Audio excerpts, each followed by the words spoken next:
Hello and welcome to episode 173 of the official EstablishTheRun.com podcast.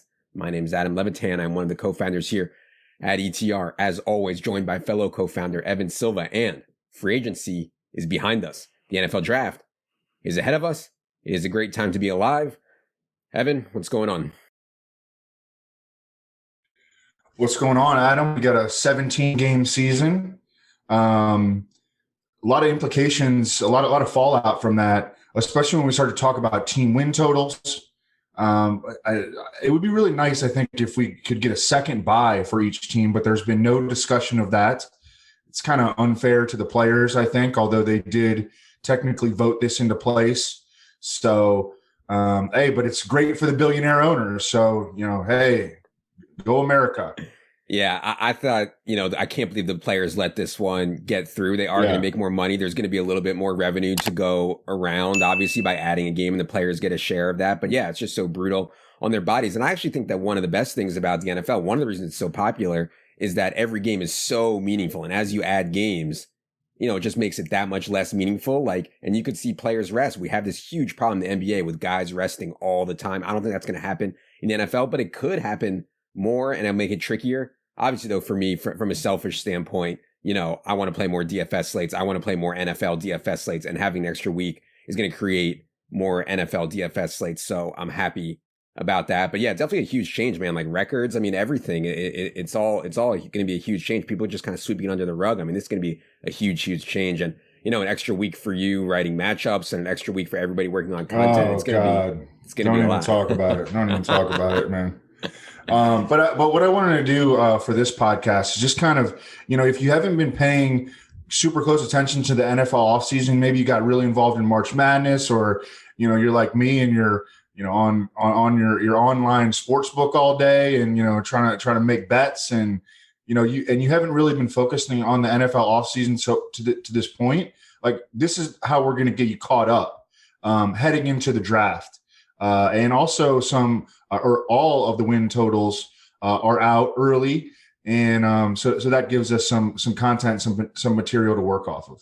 Yeah, we're going to touch on win totals here today. We're going to touch on the NFL draft a little bit, but upcoming in the next few weeks here, we will have a full-blown draft preview, probably multiple draft preview podcasts. We'll also have a full-blown win totals podcast, so stay tuned for that. Consider this more of a roster reset and outlook reset. Before we get into it, wanted to remind everyone that our 2021 draft kit is live. Our best ball rankings are constantly updating right now. Silva's top 150 is coming soon. Everything you need to be ready for your draft will be in there. Price is $34.99. Of course, we'll update continuously through to week one. Head to the site, EstablishTheRun.com, to check that out. All right, we're going to do the NFC here, Evan. We'll start with the NFC. Next podcast will be the AFC. Let's get started with Arizona. Of course, the big news here is Chase Edmonds was the number one winner in the wake of free agency. From my article, Kenyon Drake gone. Arizona did not add anyone to the running back position. Only borderline NFL players like, Eno Benjamin and Jonathan Ward right now are behind Chase Edmonds. In the one game that Kenyon Drake missed last year,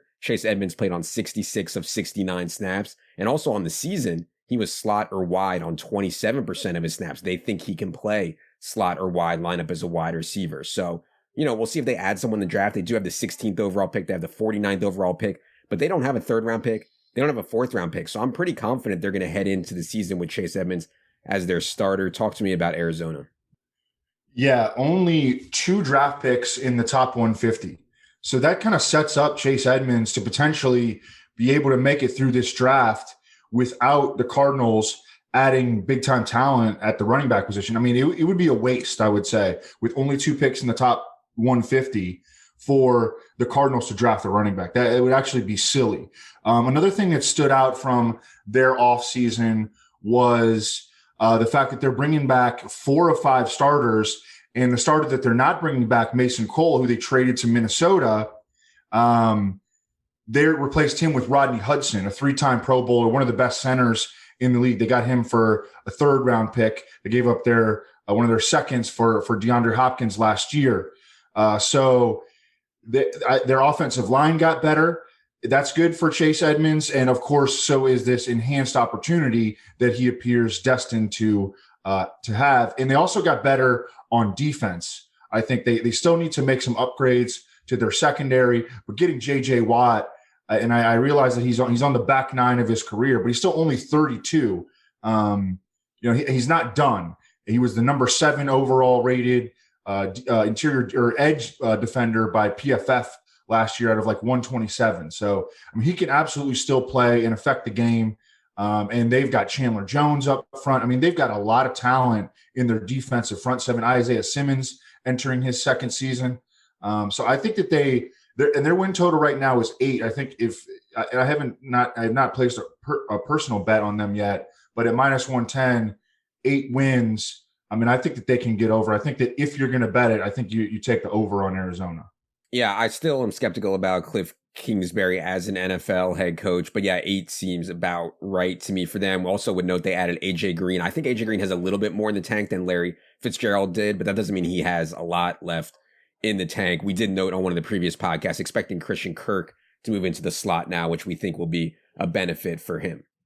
Let's go to the Atlanta Falcons. Mike Davis obviously looks like a winner for now, with Todd Gurley still on the street. Mike Davis signed to be their starter. Presumably, they do have the 4th overall pick, the 35th overall pick, the 68th overall pick. I think the big question for the Falcons heading into this draft will be, do they go quarterback at number 4 overall? Matt Ryan will turn 36 in May. You can make a case that there are 4 quarterbacks with viability to go in the top 4 picks of the draft. What do you think about what Atlanta has done and what they'll do at number 4 overall? So I think that they're going to optimize their offense to a greater extent than they did under Dirk Cutter. Arthur Smith, one of the most progressive, forward-thinking, maximizers of talent, as he showed in 2 years in Tennessee, now going to be the head coach in Atlanta. They're bringing back a lot of firepower on offense. Calvin Ridley, Julio Jones, although I know he missed like half the season essentially last year, but he's still ranked really high in yards per route run. Their offensive line, they're bringing back 3 of 5 starters, their best 3 offensive linemen, Caleb McGarry, Chris Lindstrom. Both those guys were first-round picks a couple of years ago, and then Jake Matthews. And they got rid of their worst 2 offensive linemen. Alex Mack really took a step back. He went to San Francisco. They're replacing him with Matt Hennessy, who's a guy that they drafted early a couple of years ago. People thought he might be a first-round pick. They got him, I think, at the top of the 3rd.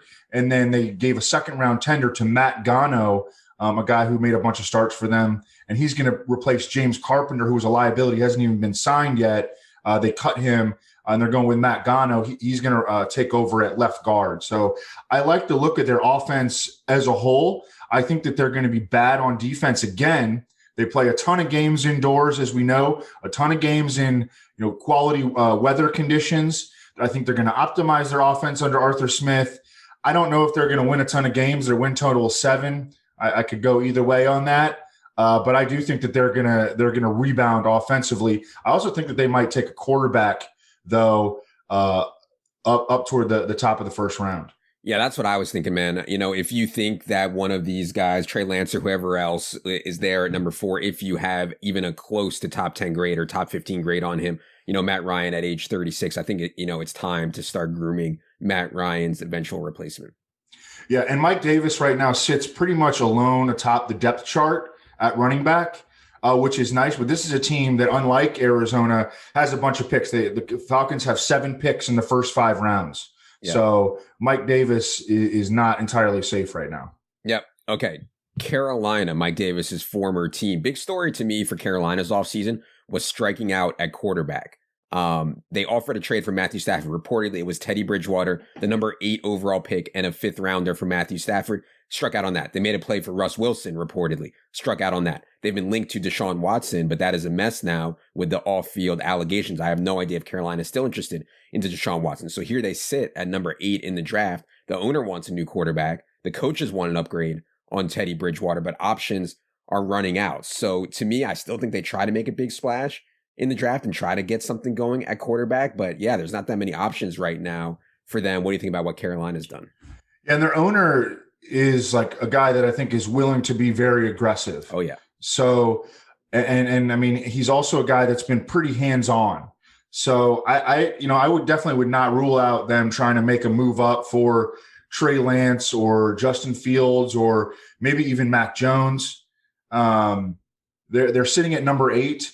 I think that they would be willing to part with future draft capital. So I would not rule them out from making a move. They lost Curtis Samuel. They got a big hole at their third receiver, but they did go out and sign Dan Arnold, a guy who could flash that he could stretch the field in Arizona when he got opportunities. I think that he's a guy that we'll be talking about a little bit. They're remaking their offensive line.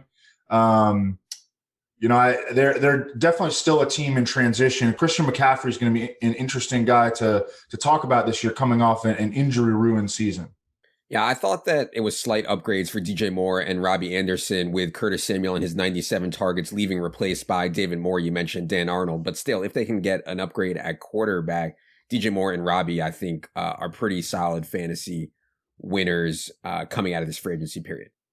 All right, Chicago Bears, Evan, your hometown Chicago Bears. One of my favorite tweets of the offseason from the Bears official account. All their tweets said was QB1, and then it had a picture of Andy Dalton. I mean, whoever did that, I know it was probably just some social media intern, but you're just asking to be ridiculed on social media. The Chargers, they should take a page out of the Chargers social media book. It's the best. But yeah, I mean, it's embarrassing when you just say QB1 and you have a picture of Andy Dalton. I'd also consider David Montgomery a loser here. Tariq Cohen reportedly healthy. They also had Damian Williams, the former Chief who opted out for COVID last year. They added Damian Williams too. And I think Damian Williams can play. He'll be fresh after a year off. Tariq Cohen will obviously be used in passing situations. So that massive usage we saw from David Montgomery down the stretch where he was averaging close to 24 touches per game just doesn't seem likely or even possible as long as Damian and Tariq are there. So to me, David Montgomery, a pretty big loser. What do you think about what the Bears have done? Yeah, and they struck out. I mean, they tried to go after Kenny Golladay. They tried to go after some receivers in free agency, and they just whiffed on all of them. There were rumors that they were trying to trade Anthony Miller. That never came to fruition. I guess this is all good news for Allen Robinson.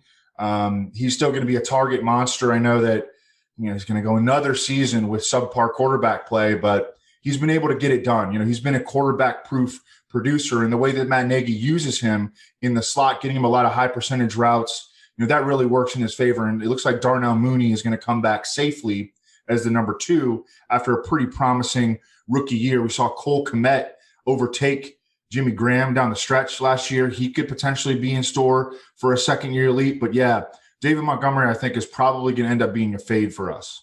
Yep. Let's go to Dallas. And this is one I'm surprised, man. They're the betting favorite to win the NFC East at plus 105. Their win total is 9.5. The under is minus 134. I know they have some draft capital: 10th, 44th, 75th, 99th, 115th. I mean, 5 picks in the top 115. Okay. But man, even when Dak was healthy last year, I mean, this team could not stop anyone. And maybe you're going to sit here and tell me they've improved on defense. I'm actually not even sure, but still, I think under 9.5 is solid. And I think that the Giants and the Washington football team are not that far behind Dallas in terms of how they'll play out this year. Maybe I'm crazy. When you signed Dak Prescott to a $160 million deal, which I think was the right move, but still you can't make a lot of moves. So it was a really quiet free agency period for Dallas. What do you think about them? Yeah, I think that they are just relying on Dan Quinn being the answer to their, defensive problems. I mean, certainly when we criticized their hiring of Mike Nolan, who had been out of football for a period of time. He was just like Mike McCarthy's old buddy from San Francisco. A total cronyism hire. That backfired on them spectacularly. And now I think that hiring Dan Quinn is going to remedy that. We'll have to see. I think their offense is going to be super explosive, though.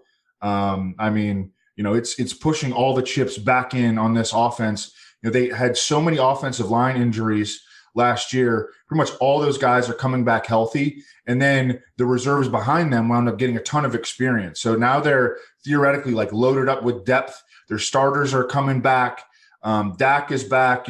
Maybe the best 3 receiver set in the league, and Michael Gallup, Amari Cooper, and CeeDee Lamb. Blake Jarwin is coming back at tight end.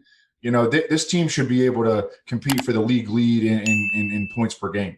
Yeah, I have concerns that they're so pot committed to Zeke that when they should be getting Tony Pollard on the field, there's going to be a lot of Zeke 3-4 yard carries, which isn't great. But yeah, I still think the offense is going to be awesome. Awesome for sure. But yeah, I mean, hopefully you guys got some of that Washington football team plus 400 that was out there. That's down to plus 275 there. And now you can get the Giants, and we'll talk about the Giants in a second here. Giants are still plus 475. Like, there's no way to me the Giants can be plus 475 to win the NFC East, and Dallas Cowboys can be plus 105. Yeah, I took Dallas at 31 to win the Super Bowl. So 30-1. Yeah. I mean, that would just, that would absolutely shock me, but it would shock me, but 30-1. Yeah.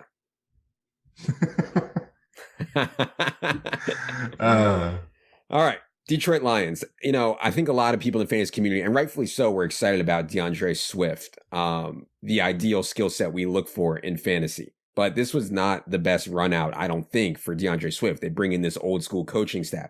They get rid of Matthew Stafford and replace him with Jared Goff. They add Jamal Williams, who coaches love, and Jamal Williams can certainly play in the pass game. So yeah, not the best run out, I don't think, for DeAndre Swift. Winners in terms of fantasy, I thought, were Brashad Perriman and Tyrell Williams. We talked about them in the last podcast.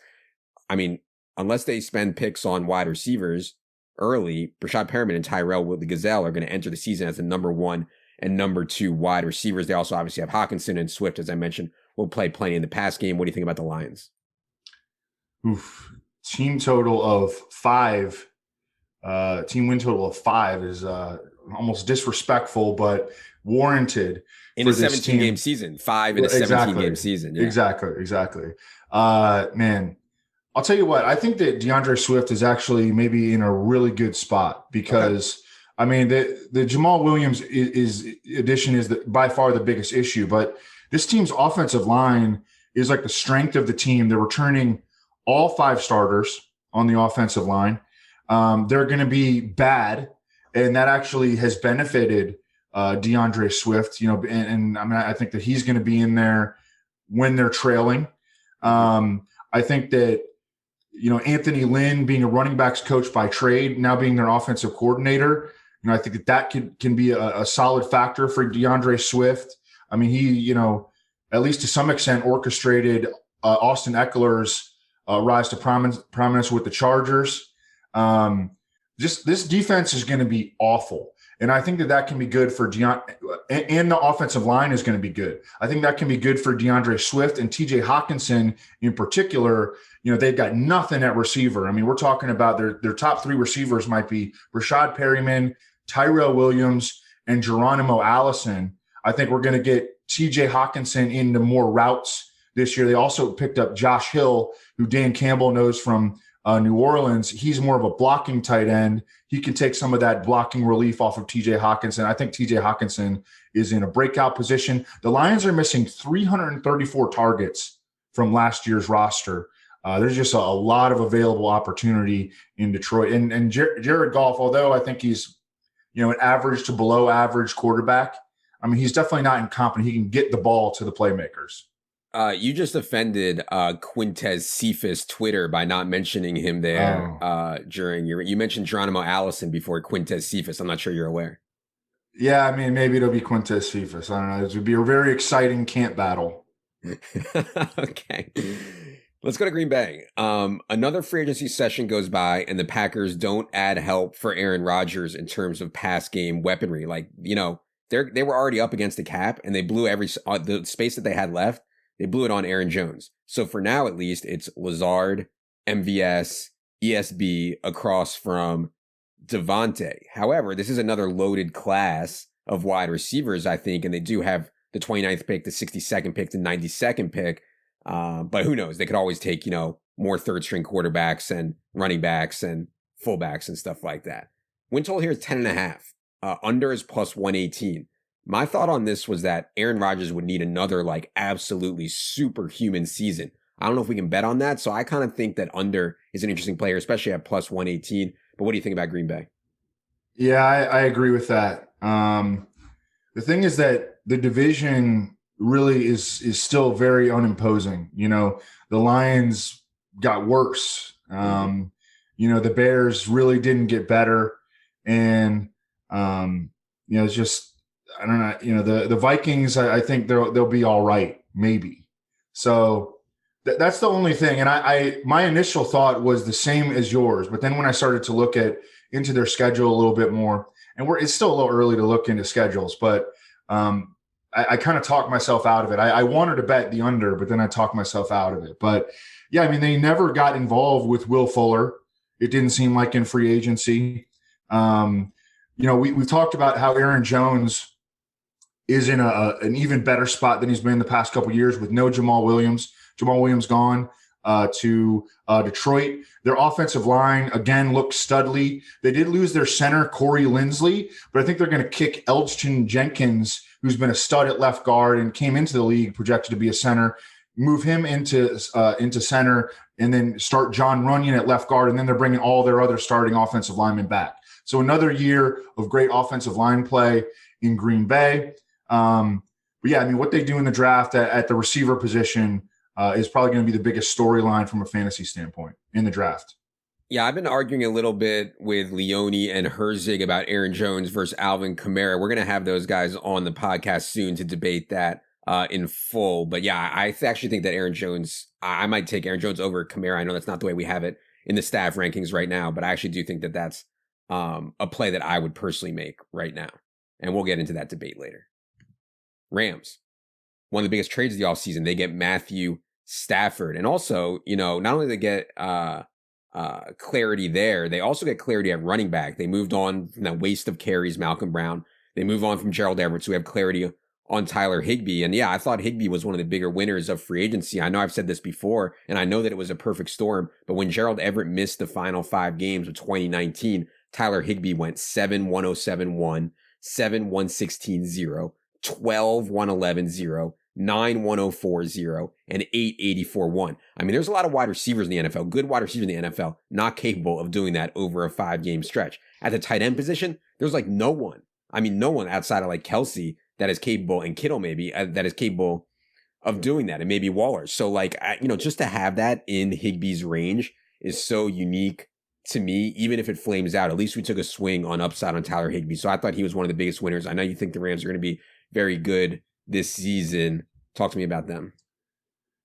Yeah, I do. And I like that they threw the dart at Deshaun Jackson. I know that he's, a poor bet to stay healthy. He's played in 8 games over the past 2 seasons combined. But I do like that they took that swing. I'm with you on Tyler Higbee. This is another team. Their offensive line kind of grew together last year, and they're bringing back their all 5 starters. I like that. I think that this has a chance to be the best offense that Sean McVay has run during his time as the head coach of the Rams, with Matthew Stafford being a big upgrade over Jared Goff from a talent standpoint. And they really didn't lose almost anything of significance.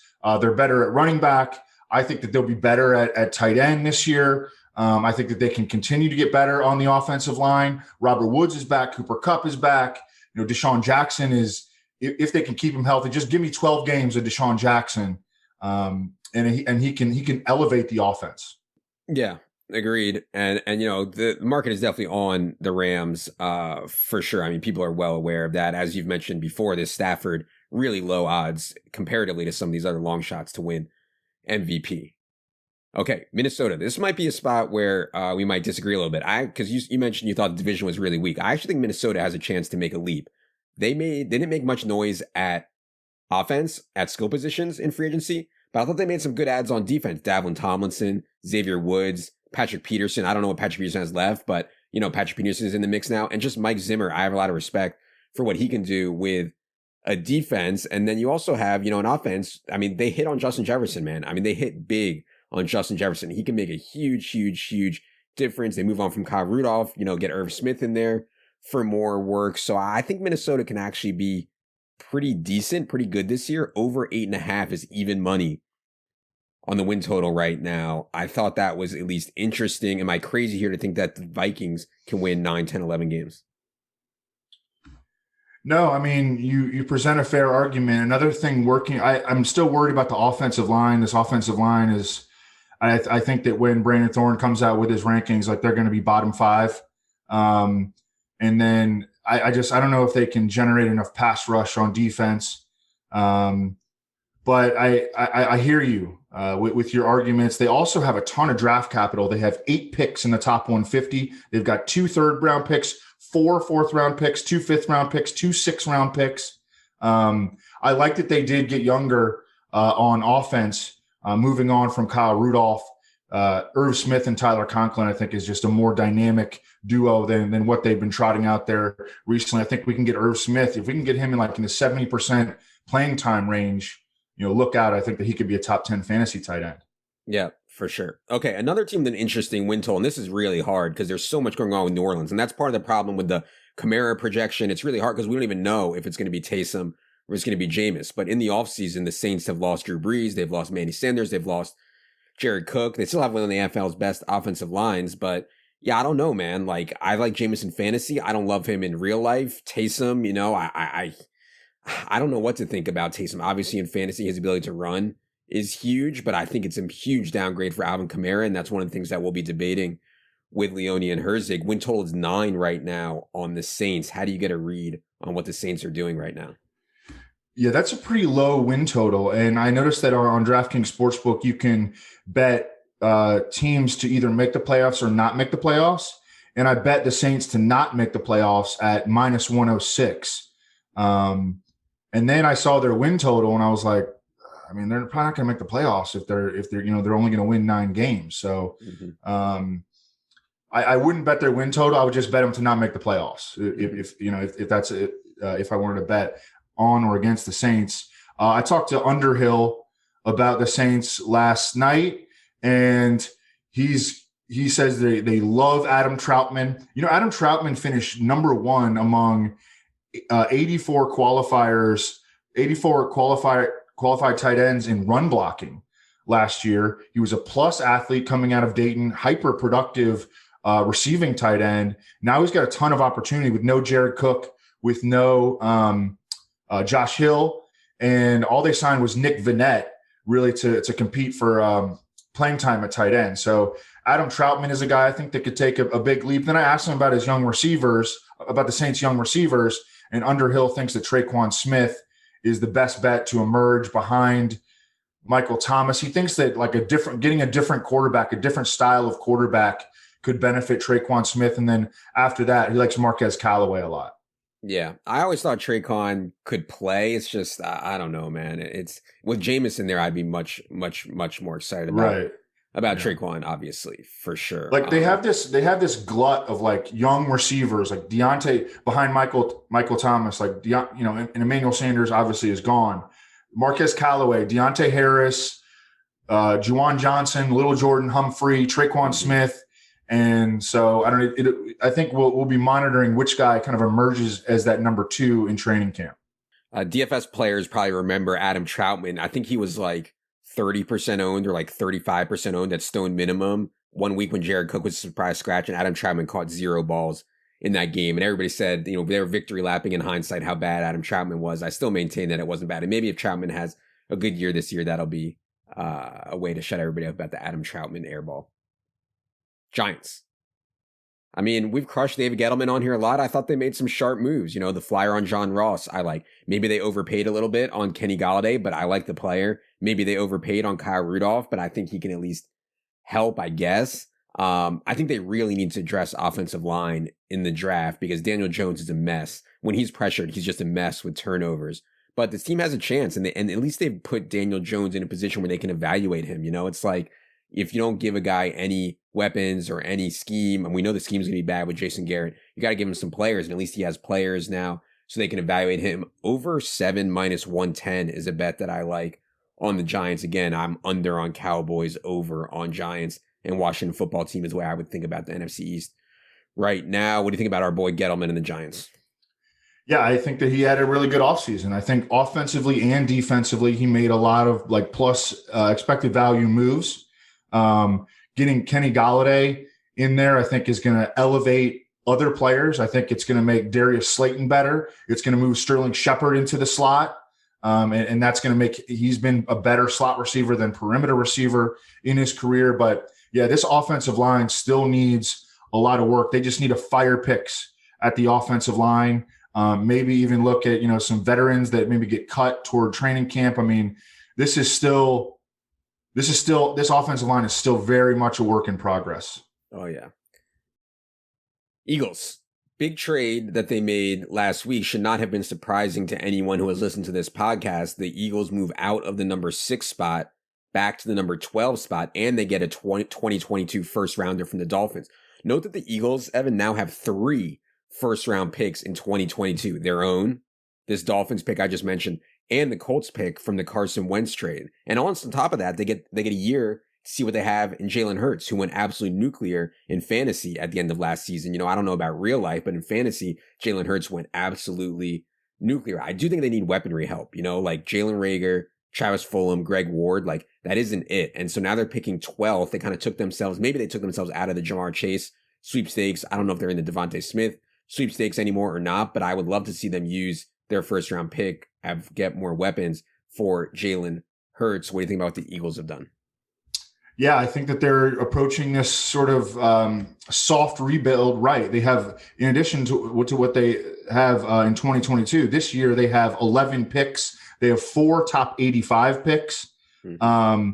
I think Jalen Hurts is going to wreck in fantasy regardless of what is around him. And by the way, their offensive line, I think, is going to be good if they can get these guys back and keep them healthy. And that's been a big problem on their offensive line, is keeping their starters healthy.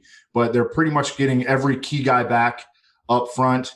And they've got some young talent. I mean, Dallas Goedert, Jalen Reagor, Travis Fulgham flashed last year.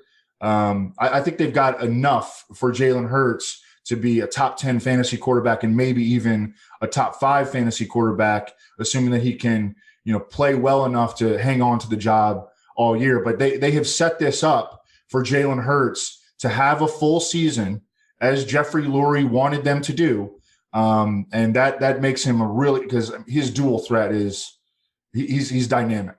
Oh, yeah. Yeah, I kind of wish that he didn't go nuclear last year, because if he didn't get any starts at all last year, you'd be able to get him so cheap and obvious to anyone paying attention. He's the exact kind of quarterback that we want. We're above ADP on him in our best ball rankings, but it's getting harder and harder. I mean, people are on Jalen Hurts now for sure. I wonder if Miles Sanders might go a little bit overlooked this year. Yeah. I mean, people are definitely tilted from last year on Miles Sanders, that's for sure. One other note on the Eagles, I mean, they're laughably have held on to Zach Ertz. They're still trying to get a 5th or a 6th rounder for him. Maybe they will. I don't know, but obviously there's no market for Zach Ertz. No real market right now for Zach Ertz, but still expect them to move on from Ertz one way or the other here and go with Goddard exclusively. San Francisco. So blockbuster deal kind of early, you know, a lot of these draft trades happen closer to the draft. This was early. Blockbuster deal with the Dolphins. Niners move up from number 12 to number 3. Obviously, they're doing this for quarterback, which brings into play 2 questions. First of all, which QB does Kyle Shanahan have his eye on, assuming that Trevor Lawrence and Zach Wilson are gone? And also, what will they do with Jimmy G? So what was your reaction to this blockbuster trade, Niners moving up to number 3, and what do you think they end up doing? Well, I mean, the ensuing buzz was that the 49ers had traded up for Mac Jones, which, I mean, it kind of strains belief to me that they would essentially trade 3 first-round picks and a 3rd-round pick to go get Mac Jones, as opposed to Justin Fields or Trey Lance with the skill set that those guys bring to the table. I mean, I think that Mac Jones, it looks like, you know, probably projects as a solid starter in the NFL. These other guys, you know, and especially with the way that the league is trending, these other guys are dynamic, explosive dual threats with explosive arm talent.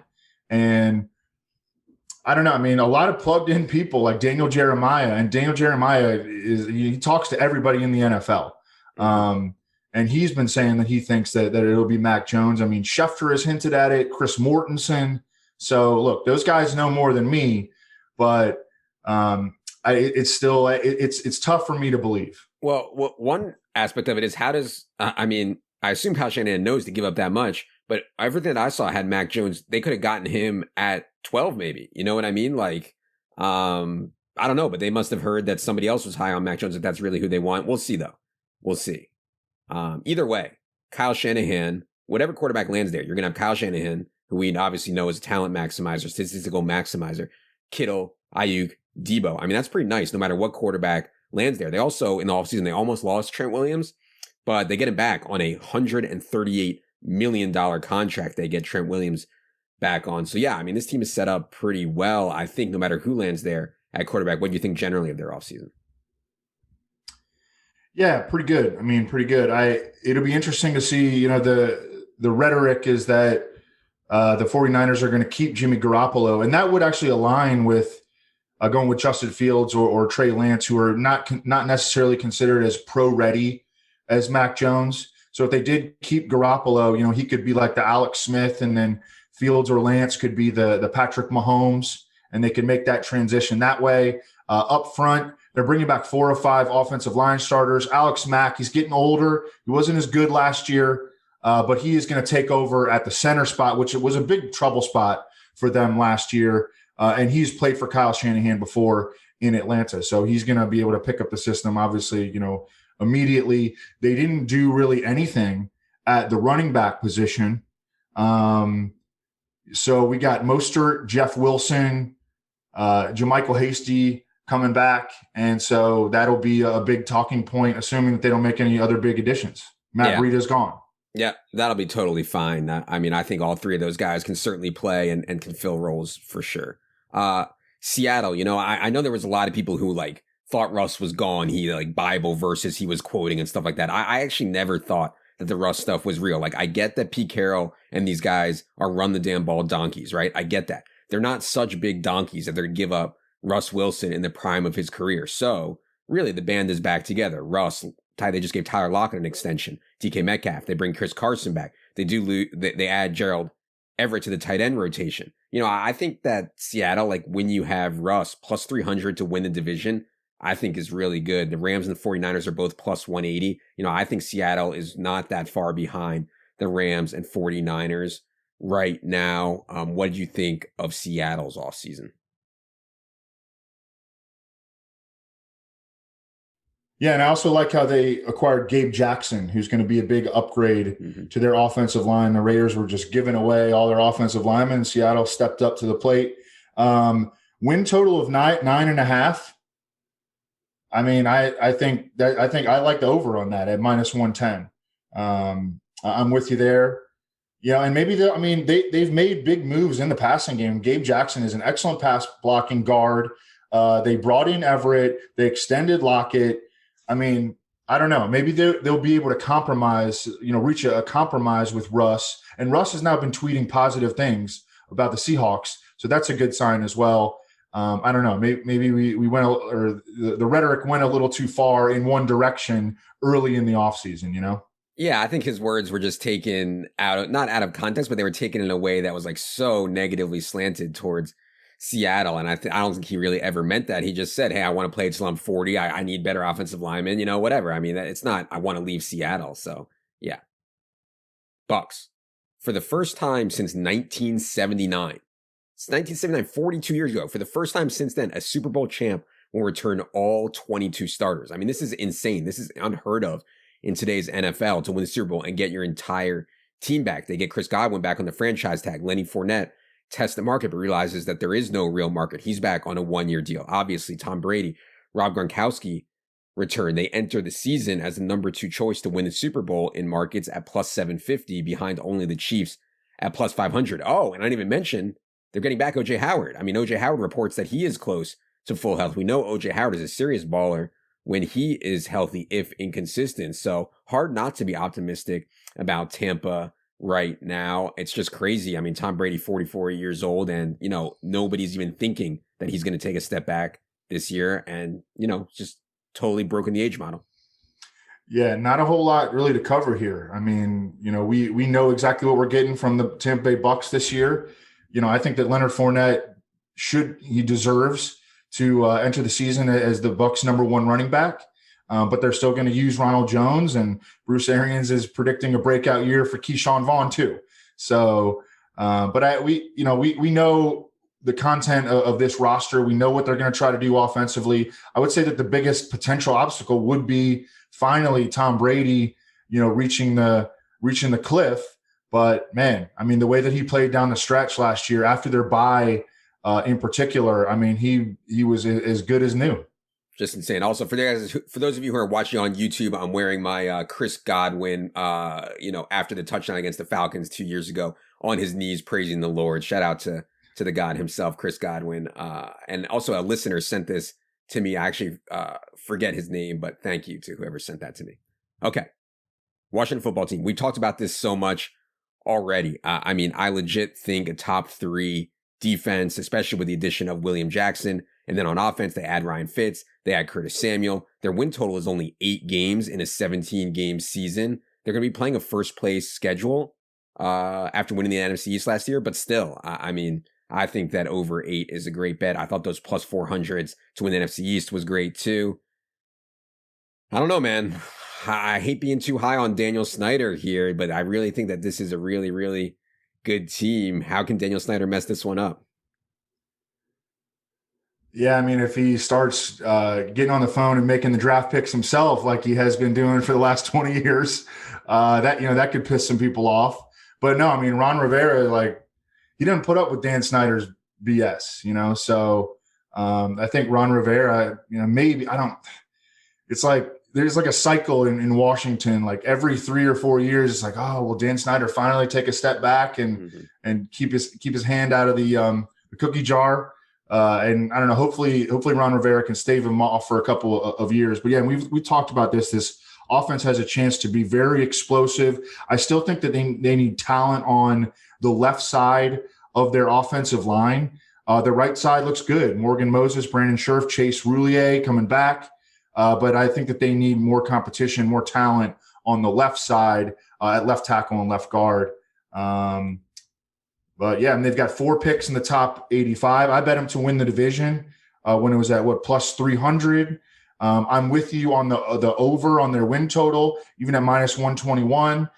8 wins. I like the over there. I think we're going to see a lot less J.D. McKissick and a lot more shots downfield to Terry McLaurin, Curtis Samuel, Logan Thomas. Yeah, and I think they could even use a pick, one of these top 85 picks that you mentioned, that wide receiver. Obviously, they need to address offensive line, as you mentioned, as well, to shore up a couple spots there. But yeah, Washington looking like one of our favorite teams early on in this offseason. Okay, we've said it all about the NFC. We'll be back next episode to go team by team to do a little bit of reset with the AFC. If you've enjoyed this, we'd appreciate if you head to YouTube, hit subscribe on this podcast, head to iTunes and hit subscribe there as well. It is, of course, free. We'll be here all off season.